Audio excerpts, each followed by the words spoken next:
नमस्कार, मैं हूँ शालिनी और आप देख रहे हैं बीबीएन भव्य भारत न्यूज। चलिए शुरू करते हैं आज की मुख्य खबरें। बोत्सवाना पहुंचे राष्ट्रपति मुर्मू का भव्य स्वागत, दिया गार्ड ऑफ ऑनर। दोनों देशों के बीच कई समझौतों पर होंगे हस्ताक्षर। राष्ट्रपति द्रौपदी मुर्मू अपनी राजकीय यात्रा पर बोत्सवाना पहुंच चुकी हैं। राष्ट्रपति द्रौपदी मुर्मू का बोत्सवाना के राष्ट्रपति ल्यूमा गिदोन बोको ने हवाई अड्डे पर गर्मजोशी से स्वागत किया और उन्हें औपचारिक स्वागत और गार्ड ऑफ ऑनर दिया। राष्ट्रपति भवन ने एक्स पर एक पोस्ट में कहा कि अफ्रीका की अपनी 2 देशीय यात्रा के अंतिम चरण में राष्ट्रपति द्रौपदी मुर्मू बोत्सवाना के गैब्रोन स्थित सर सेरेथ से खामा अंतर्राष्ट्रीय हवाई अड्डे पर उतरी। यह किसी भारतीय राष्ट्राध्यक्ष की बोत्सवाना की पहली राजकीय यात्रा है। भारत बोत्सवाना मैत्री की गहराई को दर्शाते हुए एक विशेष भाव भंगिमा के तहत बोत्सवाना के राष्ट्रपति महामहिम एडवोकेट ल्यूमा गिदोन बोको ने हवाई अड्डे पर उनका गर्मजोशी से स्वागत किया और उन्हें औपचारिक स्वागत और गार्ड ऑफ ऑनर दिया। इससे पहले राष्ट्रपति मुर्मू 8 से 11 नवंबर तक अपने दौरे के पहले चरण अंगोला में अपने कार्यक्रमों के समापन के बाद बोत्सवाना की अपनी यात्रा के लिए लुआंडा से रवाना हुई। यह यात्रा उनके अंगोलाई समकक्ष जुआओ लोरेंको के नियंत्रण पर की गई थी।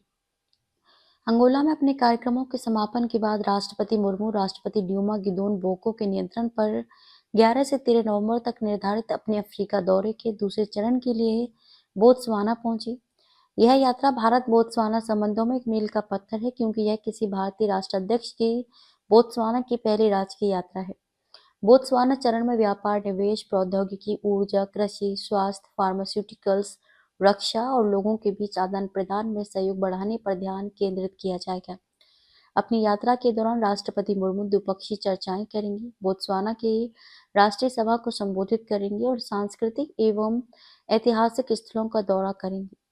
बोत्सवाना ने प्रोजेक्ट चीता पर भारत के साथ सहयोग करने और बोत्सवाना से भारत में चीतों के संभावित स्थानांतरण के लिए भी अपनी तत्परता व्यक्त की है।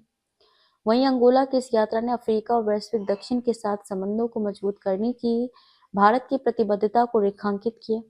यह ऐतिहासिक यात्रा हाल ही में हुए उच्च स्तरीय आदान प्रदानों पर आधारित है, जिसमें मई में अंगोला के राष्ट्रपति लोरेंको को नई दिल्ली यात्रा भी शामिल है। इस यात्रा के दौरान हुई चर्चाओं ने इस वर्ष की शुरुआत में तय किए गए एजेंडे को आगे बढ़ाया, जिसके तहत भारत ने अंगोला को अपने रक्षा बलों के आधुनिकीकरण में मदद के लिए 200 मिलियन अमेरिकी डॉलर की ऋण सहायता को मंजूरी दी थी। दोनों पक्षों ने इस समझौते को अंतिम रूप देने के लिए बातचीत की, जिसका उद्देश्य अंगोला को भारत से रक्षा उपकरण प्राप्त करने में सुविधा प्रदान करना था। तो अभी तक के लिए इतना ही। मैं शालिनी आपसे विदा लेती हूँ। अगली खबर में फिर मुलाकात होगी एक और खास खबर के साथ। तब तक के लिए बने रहिए बीबीएन भव्य भारत न्यूज के साथ। नमस्कार।